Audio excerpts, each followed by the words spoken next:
1절부터 오늘은 19절까지 더 보겠습니다. 창세기 12장 1절에서 19절까지요. 다 같이 한 목소리로 봉독합니다. 그 일 후에 하나님이 아브라함을 사랑하시려고 그를 부르시되 아브라함아 하시니 그가 이르되 내가 여기 있나이다. 여호와께서 이르시되 내 아들 내 사랑하는 독자 이삭을 데리고 모리아 땅으로 가서 내가 네게 일러준 산 거기서 그를 번제로 드리라. 아브라함이 아침에 일찍 일어나 아귀의 안장을 지우고 두 종과 그의 아들 이삭을 데리고 번제에 쓸 나무를 쪼개어 가지고 떠나 하나님이 자기에게 일러주신 곳으로 가더니 3일에 아브라함이 눈을 들어 그것을 멀리 바라본지라. 이 아브라함이 종들에게 이르되 너희는 나귀와 함께 여기서 기다리라.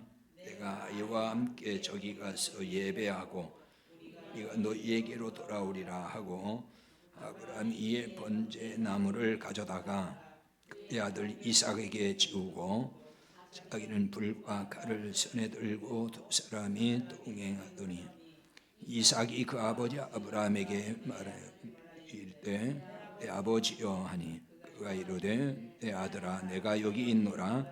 이삭 이르되 불과 나무는 있거니와 번제할 어린 양은 어디 있나이까. 아브라함이 이르되 내 아들아 번제할 어린 양은 하나님이 자기를 위하여 친히 준비하시리라 하고 두 사람이 함께 나아가서 하나님이 그에게 일러주신 곳에 이른지라. 이 아브라함이 그곳에 제단을 쌓고 나무를 버려놓고 그의 아들 이삭을 결박하여 제단 나무 위에 놓고 손을 내밀어 칼을 잡고 그 아들을 잡으려 하니 여호와의 사자가 하늘에서부터 그를 불러 이르시되 아브라함아 아브라함아 하시는지라. 아브라함이 이르시되 내가 여기 있나이다 하매 사자가 이르시되 그 아이에게 내 손을 대지 말라. 그에게 아무 일도 하지 말라.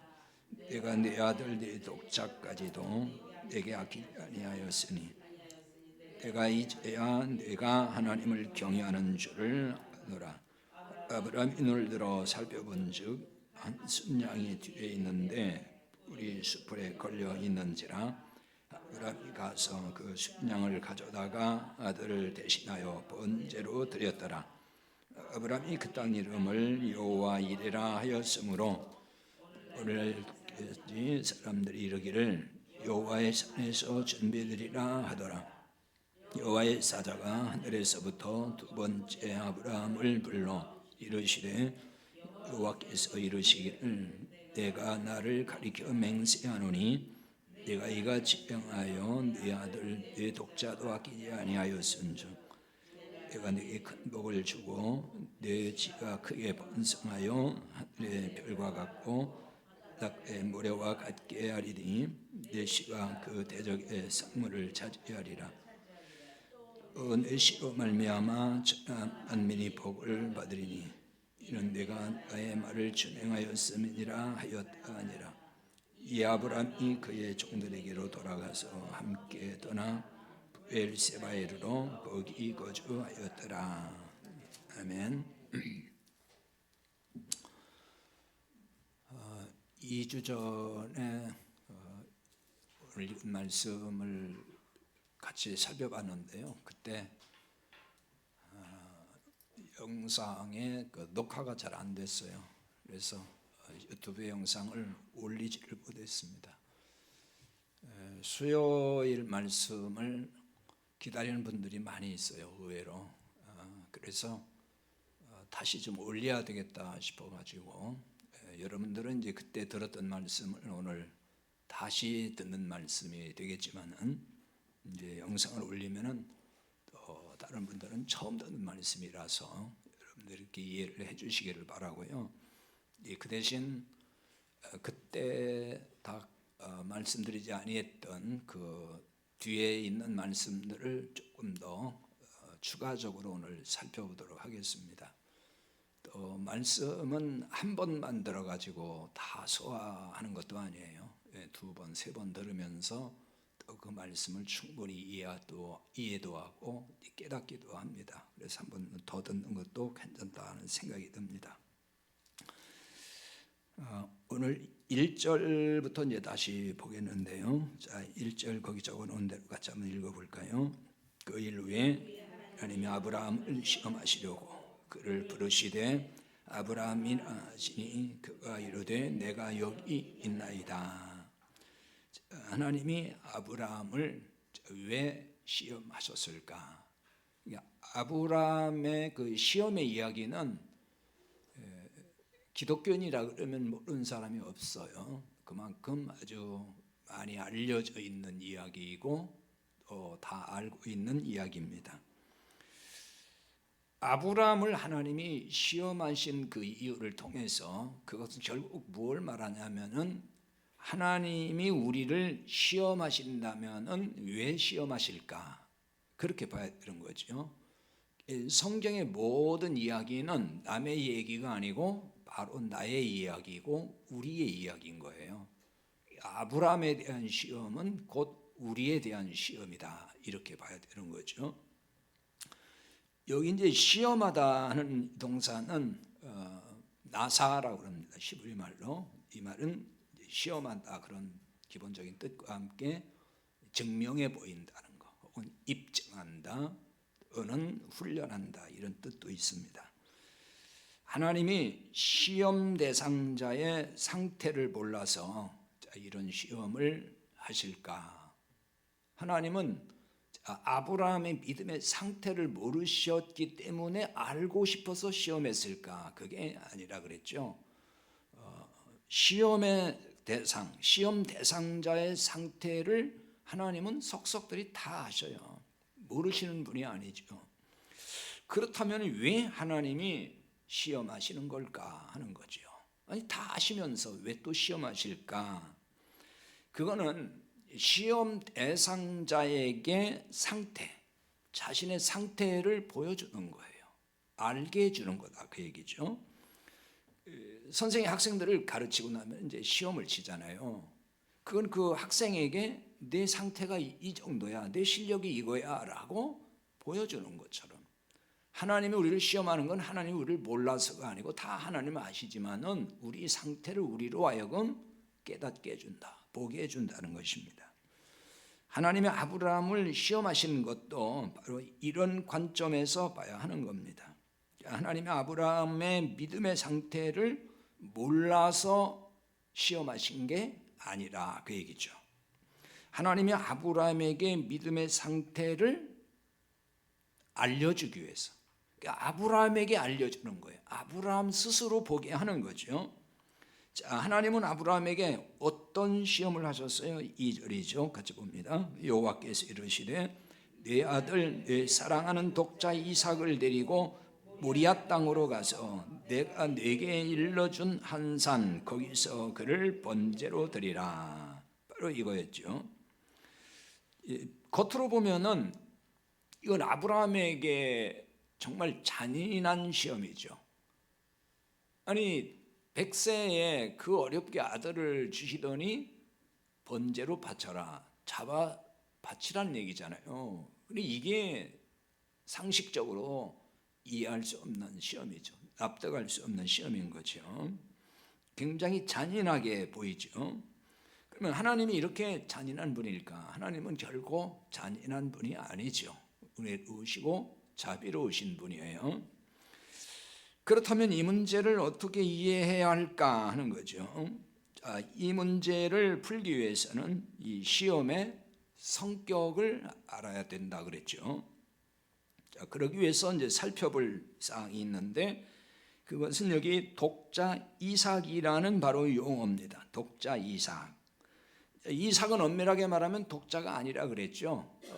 이복 형이 있죠. 이스마엘, 하갈의 소생인 이스마엘. 어쨌든 형제는 형제예요. 이복 형제니까.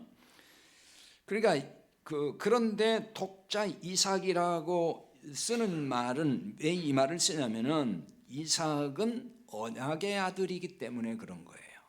이걸 이제 신약적으로 말하면은 복음의 아들이라 그랬죠. 하나님의 언약은 그 핵심이 뭐라고 했어요? 복음이죠. 다른 말로 말하면은. 그러니까 언약의 아들, 복음의 아들인 거죠.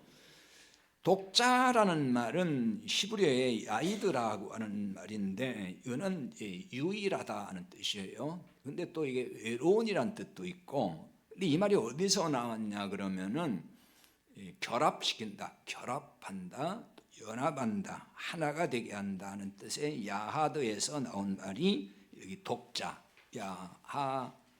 야하드입니다. 야시드, 야시드인데 독자, 야하드에서 나왔어요. 그 말은 연합한다, 결합한다 그런 뜻이에요. 하나가 되게 한다. 하나님은 독자라는 이 용어를 통해서 지금 계시하고 있는 게 있는 거예요. 뭔가를 지금 드러내주는 거죠. 아브라함에서 지금 이삭으로 이어지는 계보로 유일한 구원자 메시아가 온다 하는 거, 그거를 지금 여기에 담아놓고 있는 거죠. 독자 이삭이란 말을 통해서 독생자로 오실 메시아를 계시해주고 있는 거예요. 근데 이 메시아는 하나님과 우리를 어떻게 했죠? 연합하게 했어요. 하나 되게 했다. 그러니까 이 독자라는 뜻 가운데 이게 무슨 뜻에서 왔다 그랬지? 연합했다, 하나 되게 했다. 그러니까 이 뜻으로 살펴보면은 굉장한 의미가 이 속에 담겨 있는 거죠. 독생자로 오신 예수님, 메시아 예수님은 하나님과 우리를 연합시켰어요. 오셔서. 이게 구원인 거죠. 이게 구원이에요. 우리를 하나님과 하나 되게 했다. 요한복음 3장 16절 지난번에 읽어봤는데 또 한번 볼까요? 하나님이 세상을 이처럼 사랑하사 독생자를 주셨으니 이는 그를 믿는 자마다 멸망하지 않고 영생을 얻게 하려 하심이라. 자, 여기 독생자, 독자 같은 얘기입니다. 독생자를 주셨어요. 믿는 자마다 멸망하지 않고 영생을 얻게 하려 하심이다. 자, 영생이라는 게 뭐예요? 영생은 영원한 생명을 얻는 것. 그건 하나님 안에 들어가는 걸 말하는 거예요. 하나님과 연합하는 거죠. 그게 영생이에요. 그걸 다른 말로 구원이라고 하는 건데, 그게 되는 것은 믿음으로라고 그러잖아요. 그를 믿는 자마다 그랬죠. 그러니까 믿는 자마다라는 얘기는 믿음으로 구원받는다는 얘기와 같은 얘기죠. 그 말은 행위가 아니라는 뜻으로 말씀을 하는 거예요. 행함이 아니다, 우리의 선행으로 되는 게 아니다, 그 얘기입니다. 그래서 요한복음 3장 18절도 또 같은 맥락의 말씀인데요. 같이 볼까요? 그를 믿는 자는 심판을 받지 아니하는 것이요 믿지 아니하는 자는 하나님의 독생자 이름을 믿지 아니함으로 벌써 심판을 받은 것이니라. 자, 여기에도 독생자 이름을 믿지 아니함으로 믿는 자는 심판받지 않고 믿지 아니하는 자는 벌써 심판을 받았다, 이렇게 나와 있죠. 지금 요한 3장 16절과 같은 맥락의 말씀이에요. 독자 이삭이라는 말만 살펴봐도 이 시험의 성격을 알 수가 있죠. 독자 이삭을 번제로 바치라고 하는 것은 독생자 예수님의 십자가 죽음을 계시하고 있는 거예요. 메시아가 오심으로 천하 만민이 복을 받는 것은 아브라함에게 주신 언약이었죠. 그러나 이 말씀이 시험에 통과하면은 이 세상적으로 무슨 큰 복을 받는다, 그런 뜻이 아니라 그랬죠. 근데 이제 아브라함의 시험을 자꾸 세상 복 받는 걸로 연결해서 해석을 한단 말이에요. 교회에서 큰 시험을 잘 이기고 그걸 통과하면은 하나님이 큰 복을 주신다. 그러니까 시험을 이겨라, 시험에 통과해야 된다, 이런 얘기를 하는데, 지금 여기서 아브라함의 시험 문제는 그런 얘기 아니에요. 하나님은 지금 아브라함에게 이 시험을 통해서 하나님의 사랑을 계시하고 있는 거예요. 그래서 2절에 그렇게 말하잖아요. 내 아들, 내 사랑한 독자 이삭, 이렇게 표현을 했어요. 그러니까 내 아들, 내 사랑하는 독자 이삭이라고 표현한 것은 아브라함이 이삭을 얼마나 사랑하고 있는지를 그대로 보여주는 거죠. 그래서 하나님의 독생자 예수님을 하나님이 이처럼 사랑하신다는 걸 말하는 거예요. 그러니까 아브라함이 이삭, 독자 이삭을 사랑하듯이 하나님은 그 이상으로 독생자 예수님을 그렇게 사랑하셨다는 얘기죠. 그래서 마태복음 3장 17절 말씀에 다시 볼까요? 하늘로부터 소리가 있어 말씀하시되 이는 내 사랑하는 아들이요 내 기뻐하는 자라 하시니라. 하나님 말씀하잖아요. 내 사랑하는 아들이다 그러잖아요. 아브라함이 독자 이삭을 번제물로 바치려는 것, 이게 쉬운 일이겠어요? 쉬운 일 아니죠. 이거는 정말 어려운 일이죠. 불가능한 일이에요. 하나님은 이 시험을 통해서 하나님의 사랑을 아브라함에게 보여주는 거예요. 그러니까 하나님도 독생자를 십자가에 죽이신다는 것이 쉬운 일이 아니었다. 이게 얼마나 힘든 일이었는가 하는 것을 아브라함에게 이삭을 바치라고 하는 걸 통해서 역설적으로 하나님의 사랑을 알게 해주고 있다는 얘기예요. 자, 그걸 보여주는 게 요한복음 8장 56절이라고 그랬어요. 자, 거기 볼까요? 너희 조상 아브라함은 나이 때 볼 거를 즐거워하다가 보고 기뻐하였느니라. 이건 예수님이 아브라함이 나이 때 볼 걸 즐거워하다가 기뻐했다 이렇게 말씀한 거예요. 예수님 말씀하신 거예요. 그 아브라함은 예수님 오시기 훨씬 수천 년 전 이야기잖아요. 그런데 그때 아브라함은 벌써 예수님의 때를 봤다는 거예요. 그래서 기뻐했다. 그 아브라함이 어떻게 예수님의 때 볼 걸 즐거워하고 기뻐했을까요? 하나님의 언약을 통해서 하나님이 아브라함을 부르시고 언약하시잖아요. 12장부터 창세기 12장부터 그 언약을 통해서 오실 메시아를 아브라함이 정확히 깨달았다는 뜻이 되는 거예요. 그래서 기뻐한 거예요. 이런 점에서 하나님이 아브라함에게 하신 이삭을 바치라는 이 시험은 하나님의 사랑을 깨닫게 해주는 시험이었다. 그 얘기입니다. 이삭을 바치라는 시험에 이런 의미가 있다는 점을 보여주는 게 또 있어요. 그게 이제 2절 하반절인데 2절 하반절 보겠어요. 모리아 땅으로 가서 내가 네게 일러준 한 산 거기서 그를 번제로 드리라. 바로 이 말씀이에요. 생각해 보면은 번제로 드리는데 아니 가까운 데서 얼마든지 드리게 할 수 있잖아요. 가까운 데서. 그러나 모리아 땅으로 가라. 거기서도 하나님이 또 지시한 한 산에서 드리라고 했어요. 여기는 그 4절에 보면 부엘세바에서 사흘길의 거리에 있다고 나와 있습니다. 굉장히 먼 거리예요. 이 모리아 땅이 어디예요? 역대하 3장 1절 적어놨죠. 가져봅니다. 솔로몬이 예루살렘 모리아 산에 여호와의 전 건축하기를 시작하니 그곳은 전에 여호와께서 그의 아버지 다윗에게 나타나신 곳이요 여부스 사람 우르난의 타작마당에 다윗이 정한 곳이라.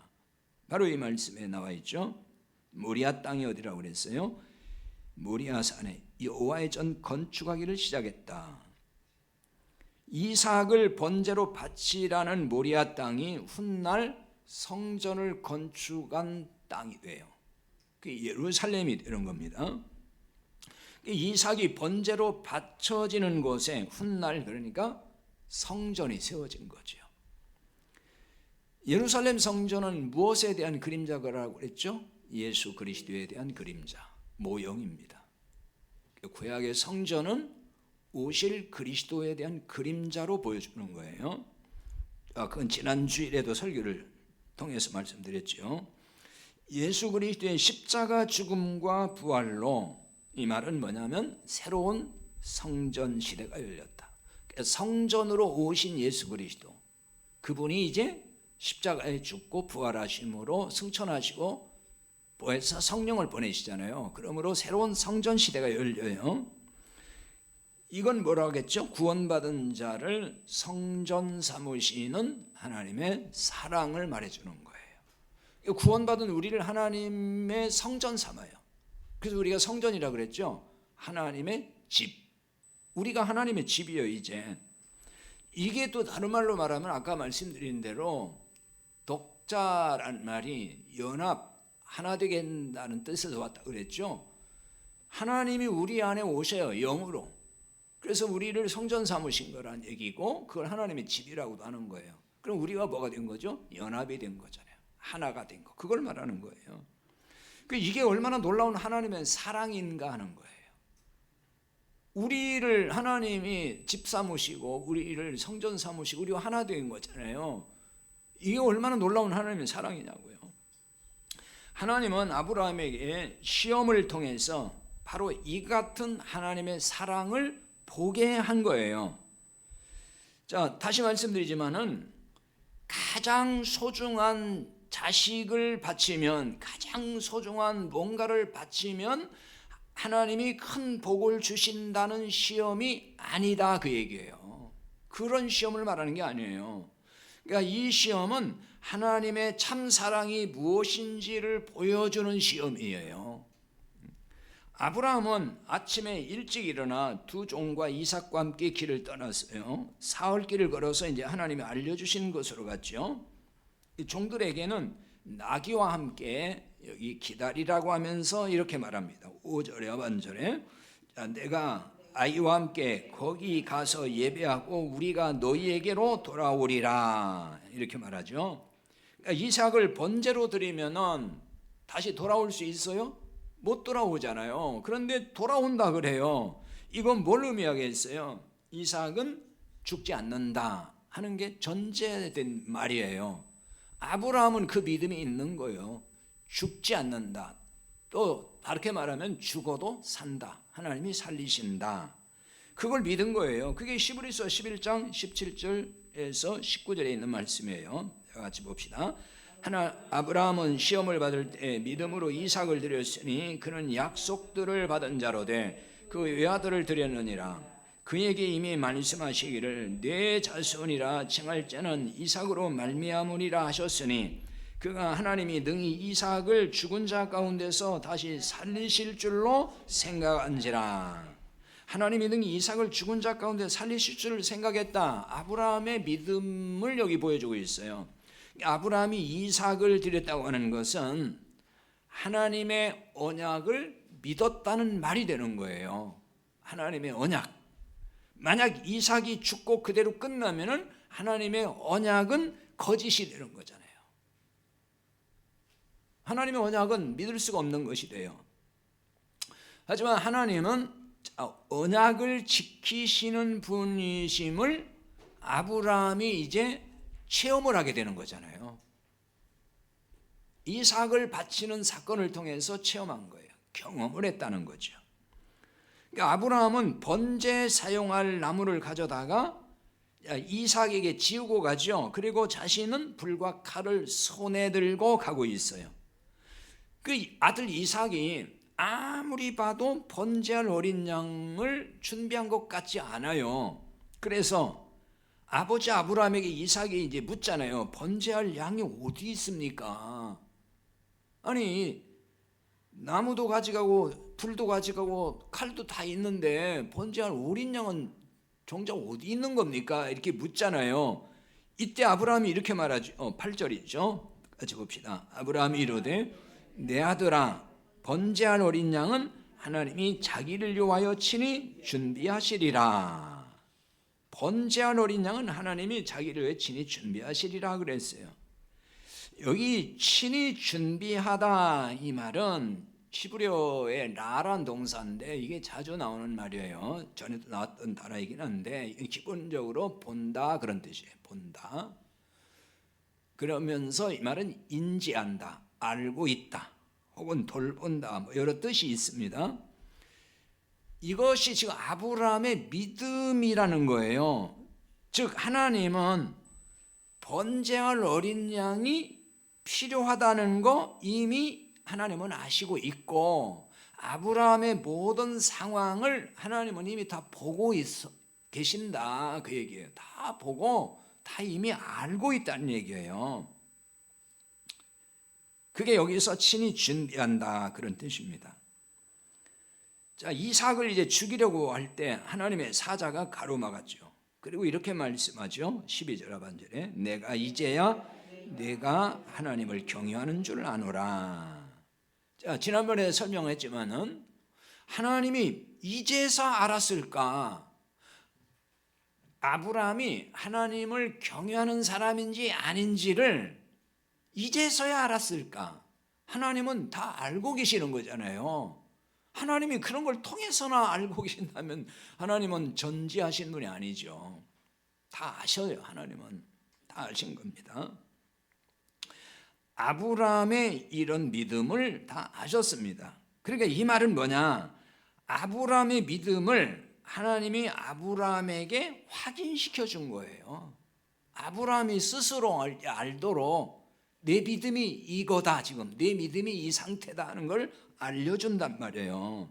그러니까 이거는 아브라함의 시험 점수를 알려주는 것과 같다는 얘기예요.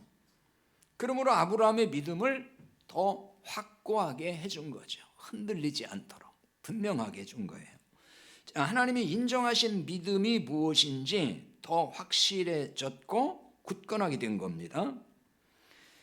인정하신 그 믿음이 뭐예요? 그 믿음은 계속 살펴본 대로 메시아를 통해서 천하 만민을 구원하신다는 그 언약, 그 언약을 아브라함이 지금 확고하게 믿고 있다. 지금 그 상태에 있다는 거예요. 그러니까 자식까지 바칠 수 있느냐의 믿음을 시험하고 인정했다는 게 아닌 거예요. 그걸 지금 시험하고 그거 인정했다는 게 아니에요. 그러니까 하나님이 우리를 시험하신다는 것을 바로 이런 관점에서 바라봐야 되는 거예요. 그러니까 그 아브라함의 그 시험을 예를 들어 가지고 내가 가장 소중하게 생각하는 내 집을 팔아 바칠 수 있는지 또 아들까지도 바칠 수 있는지, 그러니까 이 같은 시험을 하나님이 하신다는 게 아니에요. 하나님은 그런 시험 안 해요. 하나님 뭐가 아쉬워서 그런 시험 하겠어요.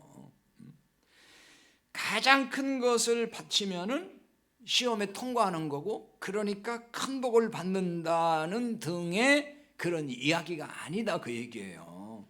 그러니까 아브라함의 시험을 그런 식으로 해석하고 써먹으면은 안 되는 거예요.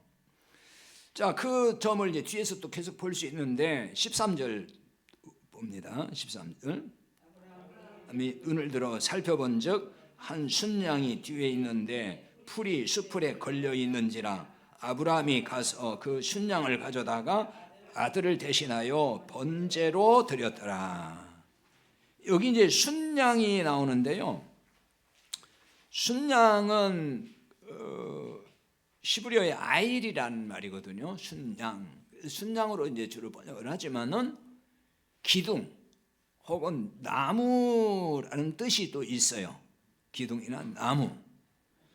아브라함은 이 순양을 가져다가 아들 이삭을 대신해서 번제로 드렸죠. 자, 이런 점에서 순양은 뭐냐? 오실 메시아로 오신 예수님의 그림자였다.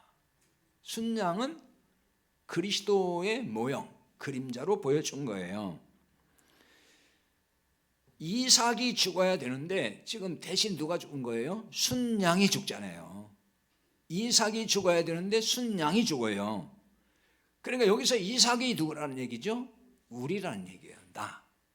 성경은 항상 내 얘기입니다. 남 얘기 아니에요. 내가 죽어야 되는 사람이에요.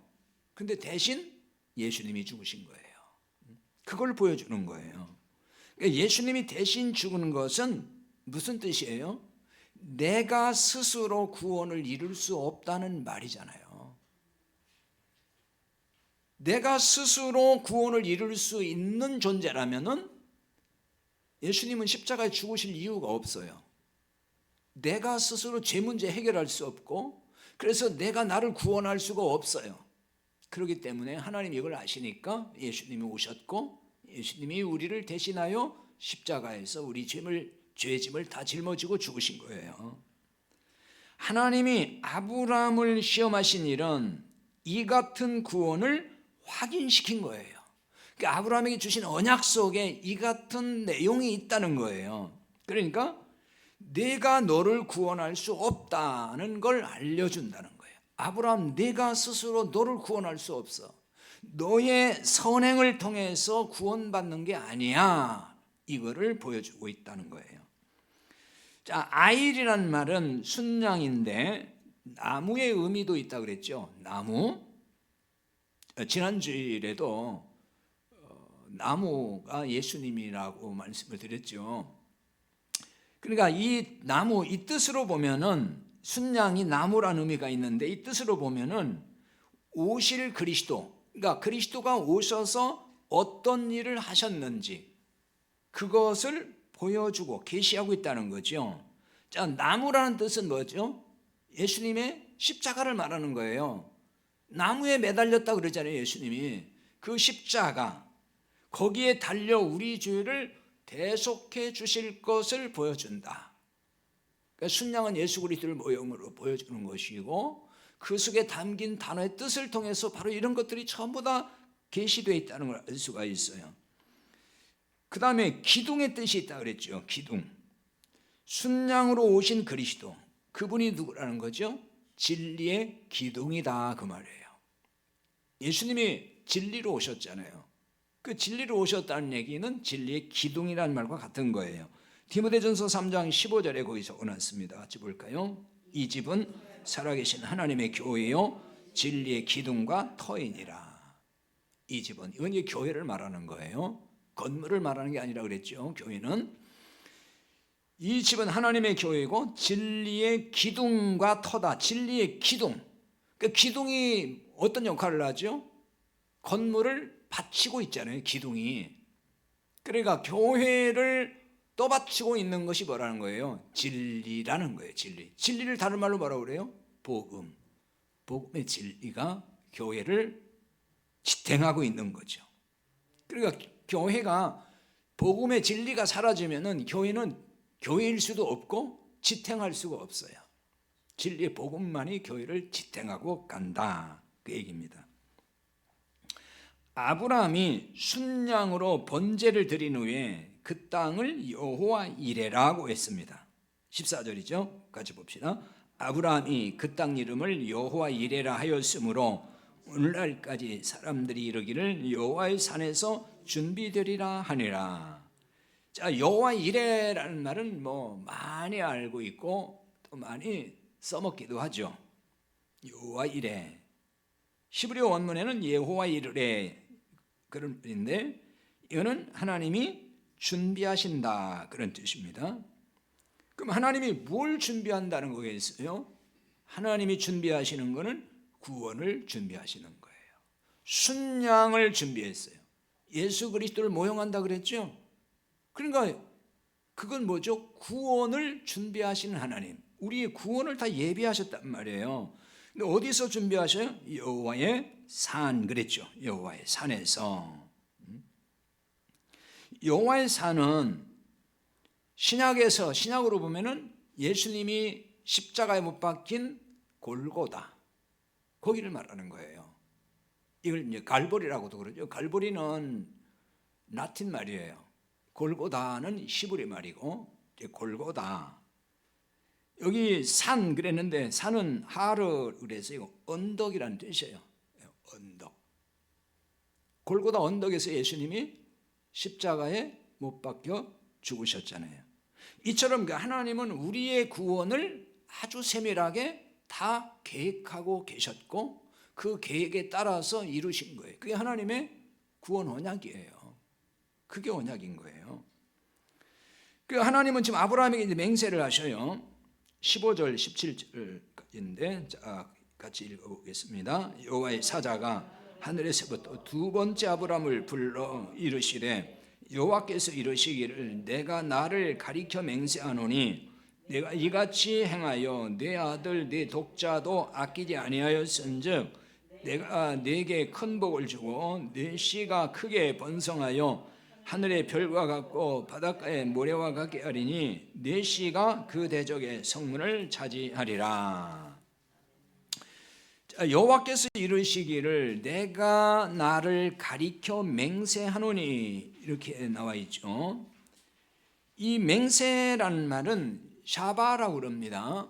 히브리어에 샤바라고 그러는데 이게 어디서 나온 말이냐면은 일곱이라는 뜻을 가진 세바에서 나왔어요. 지난번에 살펴봤죠. 세바, 부엘 세바 할 때 그 세바가 일곱이라고 그랬죠.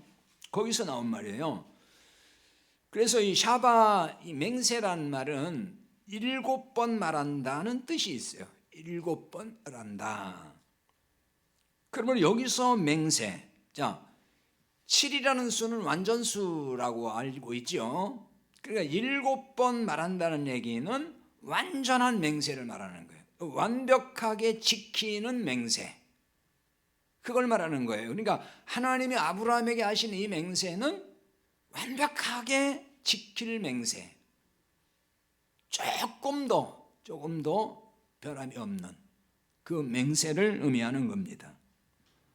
아브라함에게 완벽하게 지키신다 그 얘기고, 그 말은 곧 우리에게도 완벽하게 지키시는 하나님의 언약, 그걸 말하는 거예요. 그러니까 하나님은 절대로 거짓말하지 않으셔요. 하나님은 진리이시잖아요. 바로 진리가 뭐예요? 거짓이 아닌 거잖아요. 그러니까 이제 성경을 해석할 때에 어떤 것은 무슨 복을 받는데 뭐가 차고 넘치고, 근데 그게 안 이루어지잖아요. 그런 것은 해석을 잘못해서 그러는 거예요. 하나님이 거짓말하는 것이 돼버려요. 잘못하면은, 성경을 잘못 해석하면은 하나님이 거짓말쟁이가 돼요. 하나님 절대 거짓말 안 하셔요. 우리가 성경을 잘못 이해해서 오해를 하는 거예요 뿐이에요. 하나님이 지키실 언약의 맹세, 다시 언급을 또 이제 17절에서 하시는 거거든요. 이 17절이 계속 나왔던 말씀이에요. 앞에서도. 그러니까 이 맹세를 하나님은 완벽하게 지키신다, 그대로 다 이루신다는 얘기예요. 자, 17절 다시 보겠습니다. 내가 네게 큰 복을 주고 네 씨가 크게 번성하여 하늘의 별과 같고 바닷가의 모래와 같게 하리니 네 씨가 그 대적의 성문을 차지하리라. 자, 이 말씀을 또 잘 이해를 해야 돼요. 왜냐하면 이 번역된 말씀만 보면 오해가 잘 되는 부분들이 많거든요. 이제 큰 복을 준다는 말이 나왔잖아요. 바로 이런 번역 때문에 오해가 되는 거예요. 큰 복을 준다는 말이 바레크 아바레크카라는 말인데, 이 얘기가 여기서 큰이라고 이제 번역을 했기 때문에 좀 문제가 있어요. 왜냐하면 큰 복이라고 하니까 상대적으로 작은 복도 있다는 생각이 들잖아요. 근데 누구는 큰 복을 받고 누구는 작은 복을 받았다, 이렇게 이해를 한단 말이에요 자꾸. 근데 여기서는 그 뜻이 아니에요. 사실은 상대적으로 뭐가 크고 양적으로 크고 작고 이 얘기를 하는 단어가 아니란 말이에요 이게.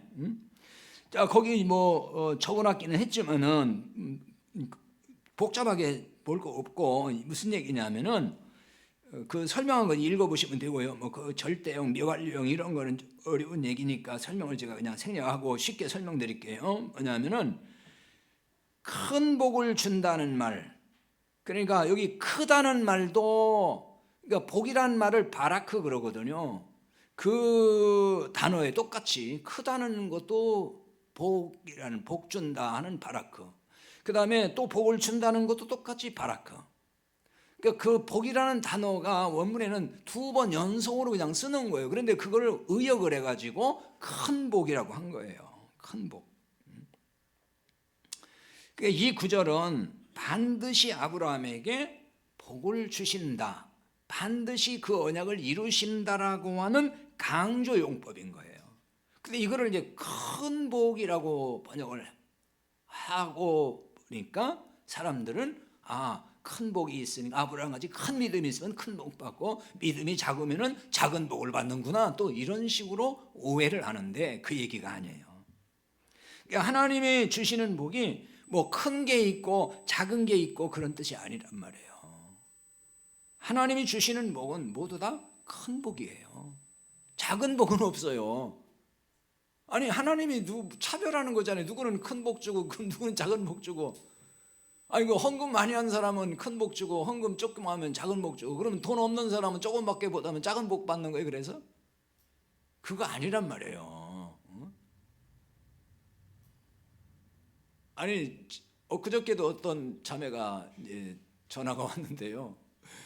그 뭐 만민중앙교회인지 뭐 다니다가 이제 지금 안 다닌다고 그러더라고요. 거기 다닐 때 뭐 이런 얘기를 들었대요.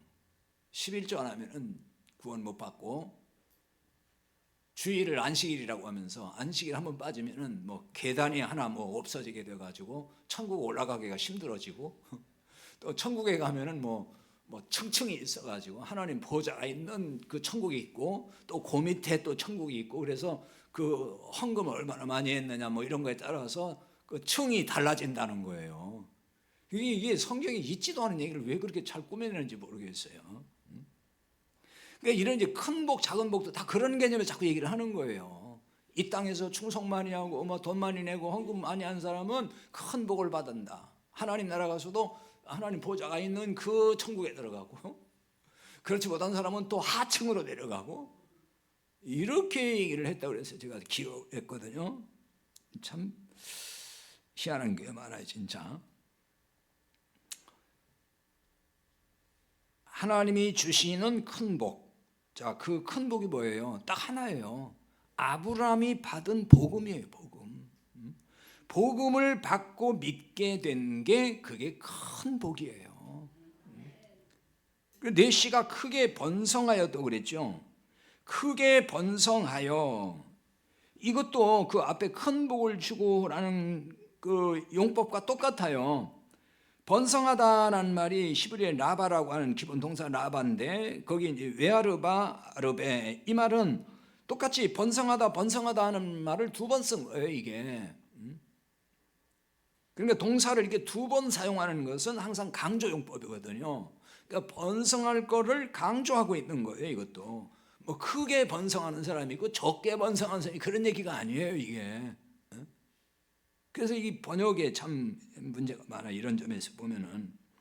그럼 이 번성이라는 게 또 뭐냐? 세상적으로 뭐 무슨 사업에 크게 번성하고 이런 얘기하는 게 아니고, 오실 그리스도 메시아로 인해서 천하 만민이 복음을 듣고 구원받게 되는 것을 말하는 거예요. 구원받는 사람이 자꾸 늘어나는 거. 복음을 듣고 구원의 복을 받을 사람이 많아진다.